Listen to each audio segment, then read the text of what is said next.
Hey, salut tout le monde, ici Jay de Parlons Otaku et bienvenue à ma review de Japan Sings 2020. Japan Sings 2020 est une nouvelle série faite pour Netflix réalisée par Masaki Yuasa, le même réalisateur qui nous a donné des séries comme Devilman Crybaby, Ping Pong The Animation et des films comme Mind Game, Walk on Girl The Night is Short, Ride Your Wave. Des films assez particuliers si vous êtes familier avec son travail. Et Japan Sings 2020 raconte l'histoire d'une famille qui tente de survivre alors que le Japon est en train de se faire inonder au complet à la suite d'un énorme tremblement de terre, probablement le plus gros tremblement de terre que le Japon ait jamais connu.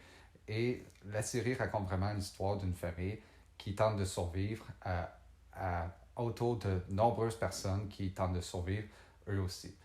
Masaki Yuasa est un réalisateur assez particulier. Il est un peu comme le Darren Aronofsky ou même le David Lynch de l'animation japonaise, où ses films suivent pas vraiment, ses films et ses séries en fait, qui suivent pas vraiment un scénario linéaire, suivent pas une formule linéaire et sont remplis de symbolisme et peuvent être durs à suivre, peuvent être durs à comprendre, comme les films de David Lynch et Darren Aronofsky. Et ce projet-là est vraiment différent pour lui. Japan Sings 2020 est définitivement une série plus linéaire qui suit une formule plus conventionnelle, un peu comme quand David Lynch a fait The Elephant Man ou The Straight Story ou quand Darren Aronofsky a fait The Wrestler, qui pour ces deux réalisateurs-là, selon moi, sont parmi leurs meilleurs films. Et comme je disais, Japan Sings 2020 nous fait suivre une famille qui tente de survivre, qui tente de s'échapper du Japon à la suite du plus gros tremblement de terre que le Japon a vécu. Et alors qu'il est en train de se faire inonder, ils doivent évidemment trouver le moyen de s'en aller du Japon pour survivre. L'histoire fait un peu penser à la série Tokyo Magnitude 8.0, mais définitivement fait d'une manière assez différente. Et c'est vraiment une série qui vise à nous faire voir ce que les gens sont capables de faire à la suite d'une aussi grosse catastrophe. Dans un sens, ça peut presque nous faire penser à la grande vague de films catastrophes qu'il y a eu dans les années 70 et 80 avec des films comme Towering Inferno, Poseidon Adventure ou même Dante's Peak, où on suivait un groupe de personnes qui tentaient de survivre après une grande catastrophe. Dans le cas de Towering Inferno, c'était un building qui prenait en feu. Poseidon Adventure, c'était à propos d'un bateau en train de couler. Dante's Peak, à propos d'un volcan en éruption. Mais cette série-là n'a pas comme seul but de nous montrer un groupe de personnes qui tentent de survivre, mais aussi de nous montrer le côté des différentes personnes suite à une aussi grosse catastrophe. Qu'est-ce que les gens sont capables de faire suite à une aussi grosse catastrophe, tant de côté héroïque que du côté égoïste. Qu'est-ce qu'ils sont capables de faire pour leur propre survie, mais aussi pour la survie des autres. Donc, c'est vraiment une série qui a tant un côté optimiste qu'un côté pessimiste. Parce on voit des gens tuer d'autres gens pour leur propre survie, mais on voit également des gens se sacrifier pour la survie des autres. Donc, c'est vraiment une dépiction plus réaliste d'une aussi grosse catastrophe que la plupart des films catastrophes. Et on s'entend, des films catastrophes ont souvent été des catastrophes, no pun intended. Si vous vous souvenez, Twister, Armageddon. Et d'une façon assez réaliste, on voit ce qu'une telle catastrophe peut engendrer. Qu'est-ce qu'une telle catastrophe peut engendrer chez les gens? Comment les gens peuvent réagir, tant pour eux que pour les autres. Et de cette façon-là, ça me faisait presque penser au film Barefoot Gen. Si vous ne connaissez pas Barefoot Gen, c'est en gros l'histoire d'un garçon et sa mère qui survivent à Hiroshima suite au fameux bombardement lors de la Deuxième Guerre mondiale. Et ça montre un côté des gens qu'on ne connaît pas nécessairement. Un côté des gens qui est engendré par une catastrophe qui les pousse à faire sortir ces côtés-là. Et tout ça nous emmène à nous questionner sur qu'est-ce qu'on ferait et qu'est-ce que les autres feraient dans une telle situation. Est-ce que on serait plus porté à faire des choses pour soi-même, tuer du monde pour soi-même, voler de la nourriture, de l'eau pour notre propre survie, ou est-ce qu'on serait plus porté à se sacrifier pour la survie des autres? C'est une série qui nous emmène presque à nous questionner là-dessus.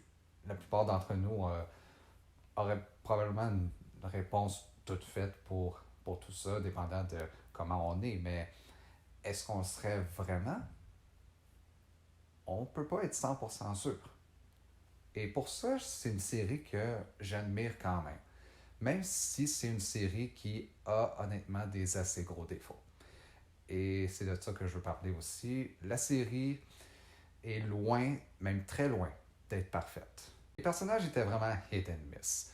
On a l'adolescente Ayumu qui peut être vraiment insupportable à certains moments. Elle se plaint souvent et elle a ses moments forts, mais il y a des moments où est-ce qu'elle est vraiment insupportable, mais encore, la personnage n'est pas très consistante et elle est vraiment hit and miss. Donc, overall, elle est vraiment correcte au mieux. Il y a son frère Go, qui était quand même cool. J'ai pas vraiment de plainte sur ce personnage-là. La mère qui, encore, à ces moments où elle est insupportable, mais elle avait beaucoup de moments forts. Bon, pas mal plus que Ayumu. Mais il y a des fois où on a juste envie qu'elle se ferme la gueule. Il y a aussi un personnage qui s'appelait Kite ou Kit, qui est un genre de fameux YouTuber d'Estonie qu'il rencontre et qui finit par les suivre. Il était quand même cool, il avait ses moments forts. C'est un peu le personnage genre sûr de lui-même, un peu narcissique, mais qui se soucie quand même des autres. Je ne vais pas passer à travers tous les personnages. Disons que tous les autres, pour moi, étaient vraiment pareils. Ils étaient corrects au mieux. Un autre point négatif, l'animation. Masaki Yuasa est pas exactement connu pour avoir de l'animation extraordinaire. Mais pour la plupart de ses séries, ses films, son animation match vraiment le monde qu'il crée. Donc, l'animation n'est pas si bonne, mais il crée des mondes où une animation pas si bonne peut, peut fitter. Mais ici, il emprunte pas mal le même style. Et même s'il choisit une très bonne palette de couleurs, les palettes de couleurs pour l'animation étaient très bonnes, mais le mouvement des personnages pouvait être très mauvaise. Des fois, ça faisait du 8 frames par seconde, ce qui est très peu. Donc, l'animation est vraiment pas terrible. Aussi, la série n'est pas très bien balancée côté qualité des épisodes. Les 2 ou 3 premiers épisodes étaient vraiment, vraiment bons. J'étais vraiment engagé et je voulais vraiment voir ce qui arrivait par la suite. Mais épisodes 5 et 6, pour moi, étaient les pires épisodes de la série. Ils s'en vont une genre de ville où il y a ce qui est clairement supposé être une secte.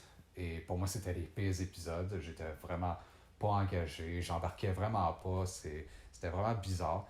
Mais après ça, le reste était quand même bien. C'était bien écrit. Et c'était assez engageant. Mais, mais même durant les derniers épisodes, la qualité varie vraiment. Il y a des bons épisodes, des épisodes pas terribles.